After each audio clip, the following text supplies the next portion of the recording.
Segunda parte do nosso Evangelho no Lar, estudo do texto Nascendo no Lótus. O tópico de hoje é a liberação do sofrimento.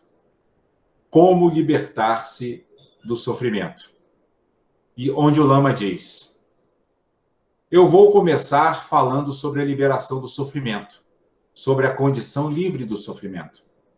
Nós fazemos o sofrimento surgir, depois temos que dissolver, dar um jeito nisso.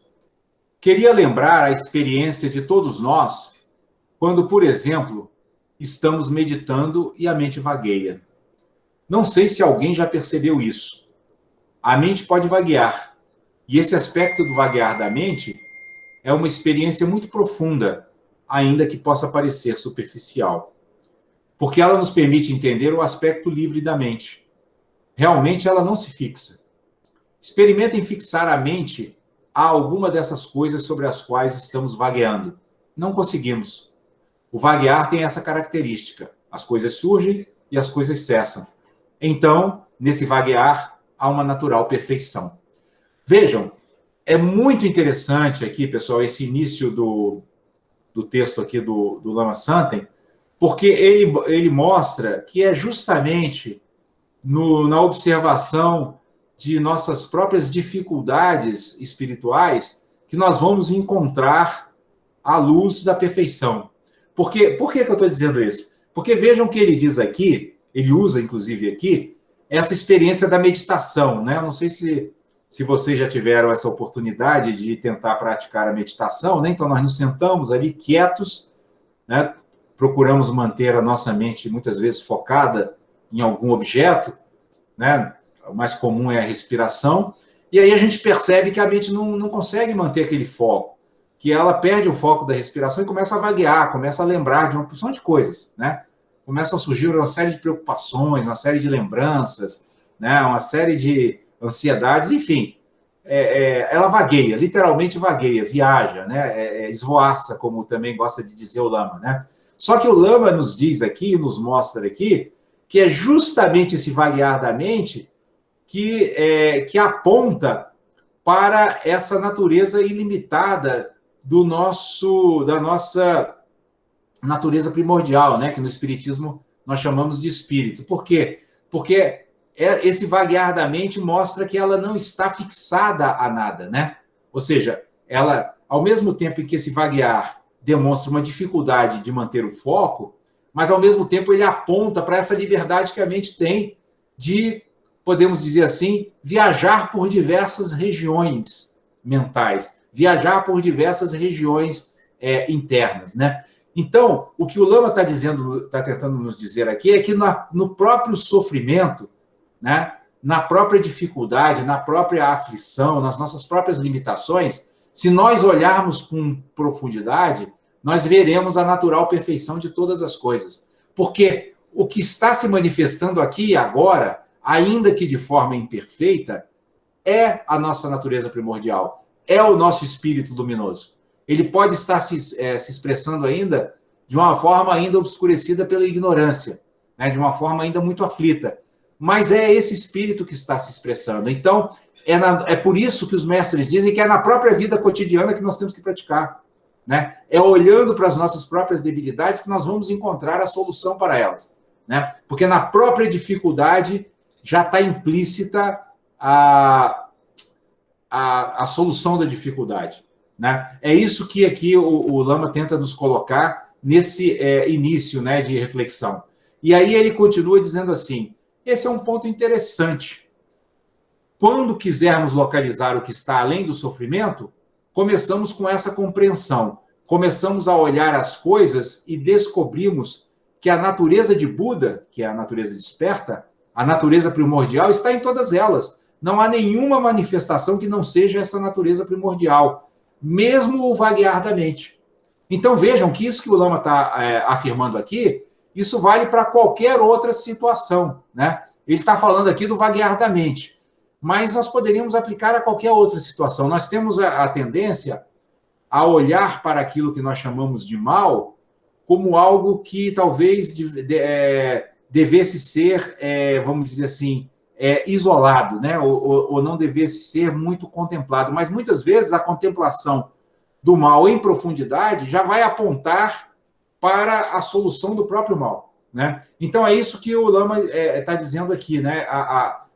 Vamos colocar na linguagem cristã: Deus é onipresente. Então ele não está ausente nem mesmo naqueles momentos em que a gente vê coisas escabrosas sendo praticadas, negatividades terríveis sendo praticadas. Mas nós não podemos dizer que Deus está ausente naquele momento, ou seja, estão funcionando ali os mesmos princípios, as mesmas leis que funcionam para a prática do bem. O que nós precisamos fazer, né, quando nós lidamos com negatividades? É redirecionarmos a nossa energia, né? Reposicionarmos a nossa mente, né? Porque o potencial divino, ele está em qualquer circunstância, ele está em qualquer experiência, né? É por isso que o Lama segue dizendo aqui que, então, quando temos as experiências, podemos compreendê-las como um lago com as suas ondas. Acho que essa é uma boa imagem. Pode parecer uma imagem óbvia, mas não é uma imagem óbvia. Podemos transformar isso numa observação.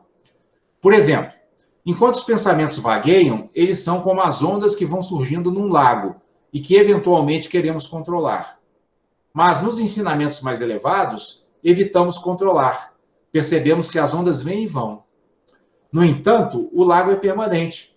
As ondas podem ser pequenas, maiores, se dissolverem, podem passar por vários problemas, mas o lago está lá. Então, quando falamos dos pensamentos como ondas, isso nos remete não à noção da própria onda, mas nos remete à noção de algo que transcende as ondas, que é o próprio lago. E aí temos algo como um substrato para o surgimento dessas múltiplas ondas. Então, o que o Lama está nos dizendo aqui? Se a gente fizer uma analogia com a nossa própria mente. A nossa mente, ela é como um espaço pleno de possibilidades, onde surgem pensamentos das mais variadas naturezas. Muitos pensamentos são elevados, muitos pensamentos são positivos. Outros não são pensamentos elevados, são pensamentos inferiores. São muitas vezes pensamentos negativos. Mas o fato é que, sejam quais forem os pensamentos que surjam na nossa mente, negativos ou positivos, aquele espaço mental, ele está sempre lá, preservado. A gente pode comparar com uma sala, né? Eu tenho aqui uma sala e posso colocar nela um sofá, 2 poltronas, uma mesa. E dali a pouco eu posso tirar essa poltrona, esse sofá, essa mesa, a sala fica vazia, mas o espaço está lá. E ele pode ser novamente ocupado por outros móveis, por uma outra configuração. Então, o que o Lama está nos falando aqui é que esse espaço interno, né, da nossa mente, ele está ali sempre disponível para nós criarmos nele o que nós quisermos, igual essa sala que eu exemplifiquei agora.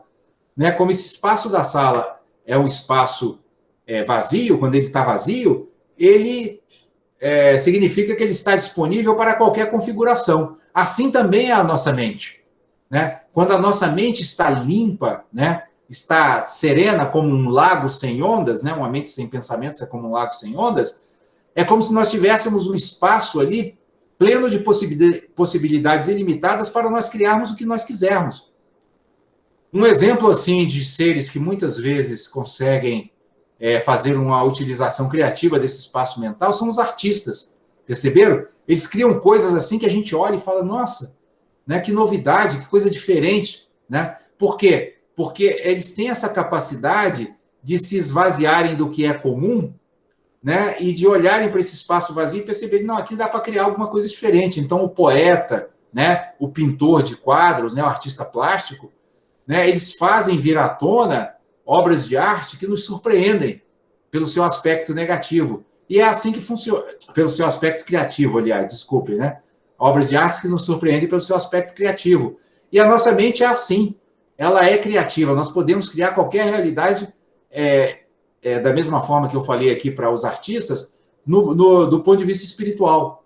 Então, uma mente que hoje está ocupada por crueldade, malícia, frieza ou qualquer outro sentimento negativo, ela pode ser limpa, ser purificada e nesse espaço purificado podem surgir compaixão, bondade amorosa, alegria altruísta, generosidade, paciência, perseverança e assim por diante, né? Então, nós temos esse poder de renovação sempre acessível às nossas mãos. A qualquer momento, nós podemos nos transformar, né? Que, como a própria palavra diz, né?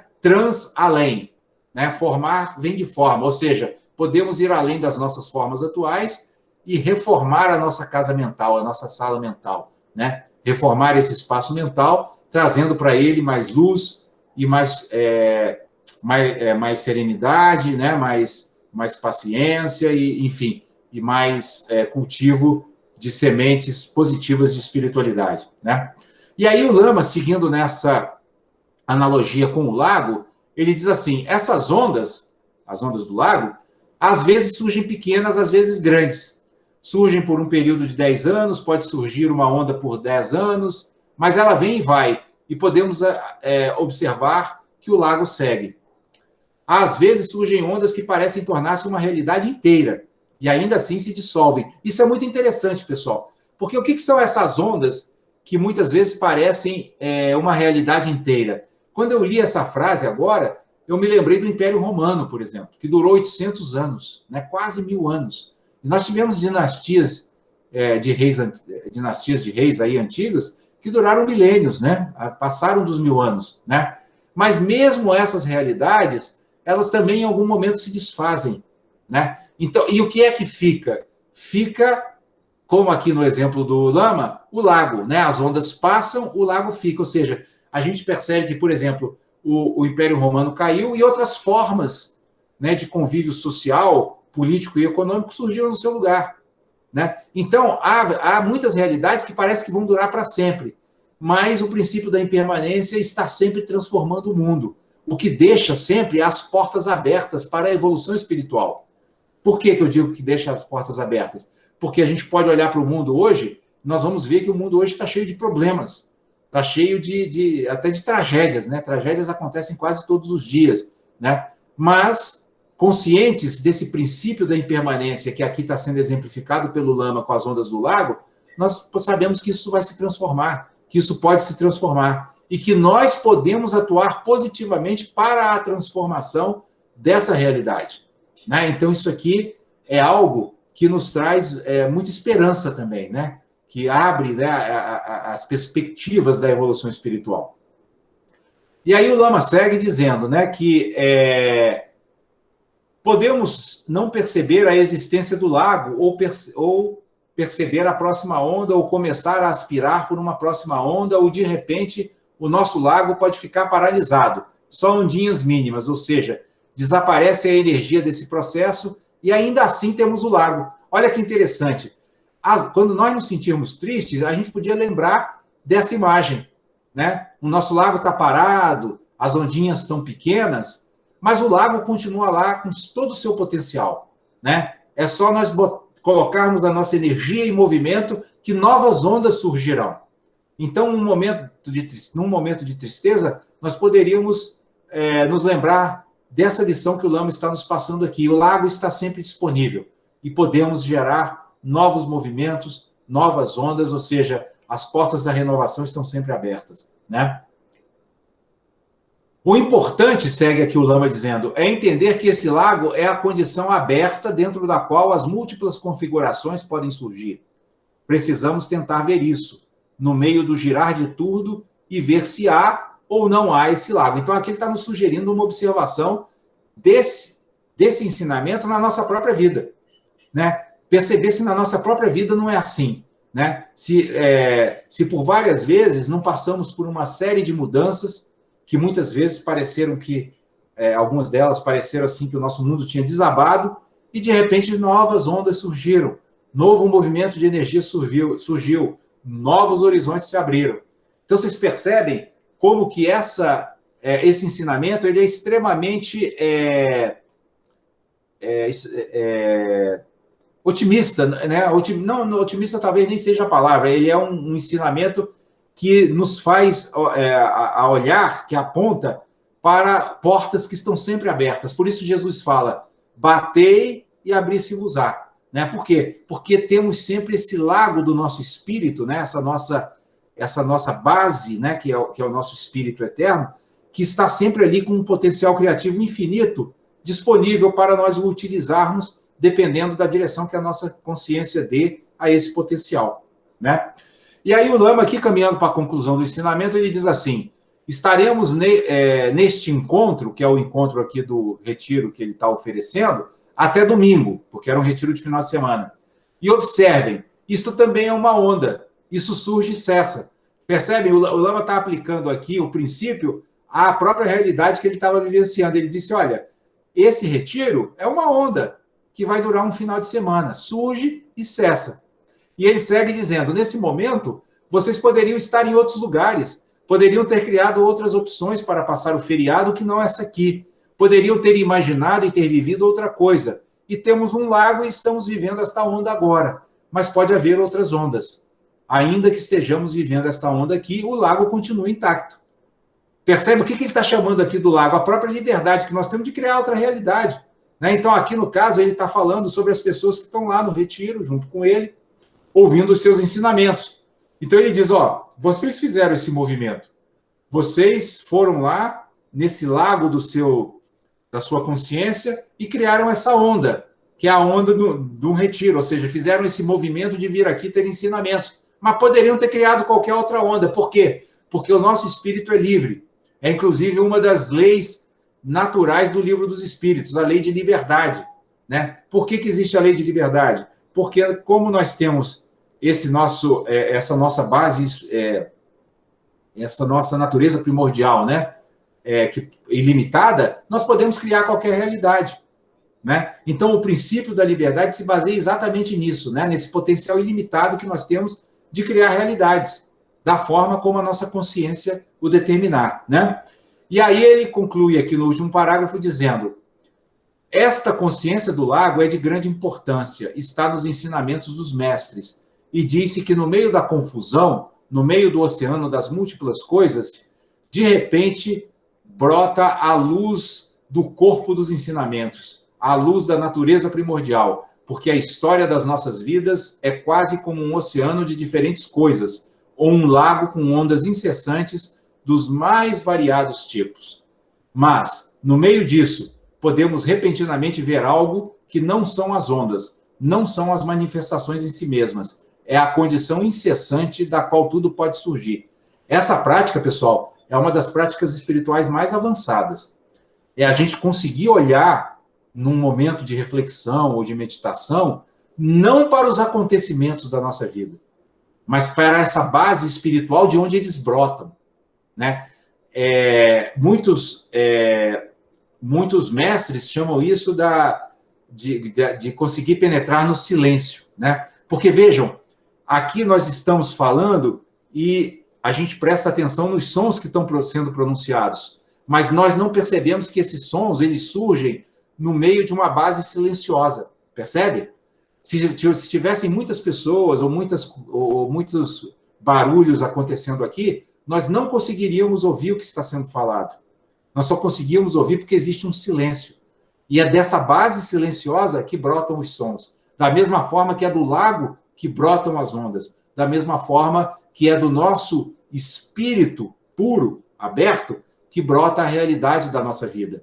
Então, a gente deveria ter sempre presente isso, que mesmo quando não estiver acontecendo nada, né, essa base, né, que é Deus em nossas vidas, ela está ali, disponível, um potencial infinito para que qualquer coisa surja, até mesmo nada. Isso é interessante, né? Qualquer coisa pode surgir, até mesmo nada, simplesmente o silêncio. Né? E o silêncio, segundo os mestres, é uma das condições de aprendizado mais férteis que nós podemos experimentar.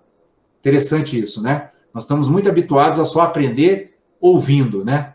Mas os mestres dizem que o mais importante dos aprendizados é a capacidade e a habilidade de ouvir o silêncio, né? De ouvir a voz silenciosa que está sempre presente, nos orientando, nos consolando e nos acalentando, né? E aí o Lama segue aqui para a conclusão dizendo... Mas no meio disso podemos repentinamente ver algo que não são as ondas, não são as manifestações em si mesmas. é a condição incessante da qual tudo pode surgir. Foi o que eu acabei de falar, né? O silêncio do qual tudo pode surgir. Por exemplo, estamos nesta onda, mas nada impediria que vocês recebessem um telefonema e essa onda se extinguisse rapidamente e vocês iriam fazer outra coisa. Por outro lado, no meio dessa nossa onda, nada impediria que vocês recuperassem a condição do lago e reconhecessem que, a partir desse mesmo momento, podem se levantar e fazer outra coisa que vocês têm a liberdade. As ondas vêm e vão, mas o lago está sempre disponível. Isso vale até para o nosso momento aqui, né? Nós estamos aqui fazendo o evangelho, né? Mas a qualquer momento pode surgir alguma outra coisa, eu ter que me levantar e fazer outra coisa, né? A gente procura ter a determinação de estar aqui sentado para aproveitar o melhor possível e ir até o fim, né? Mas o que o Lama está aqui apontando é para essa base livre do nosso espírito. Isso é muito importante, pessoal, porque isso aponta para a essência do livre-arbítrio, né? Então, percebam que o ensinamento, o título do ensinamento de hoje é a liberação do sofrimento. Então, por que nós podemos nos liberar do sofrimento? Porque o sofrimento é um tipo de onda que nós criamos nesse lago da vida. Então, nós podemos, como o lago está aí disponível, né, e sempre presente, a onda do sofrimento, como toda e qualquer outra onda, ela surge, cresce e desaparece. E nós podemos, no lugar dela, criar outras ondas, né? Criar ondas de sabedoria, criar ondas de bondade amorosa, criar ondas de compaixão, né? Criar ondas de generosidade, criar ondas de paciência.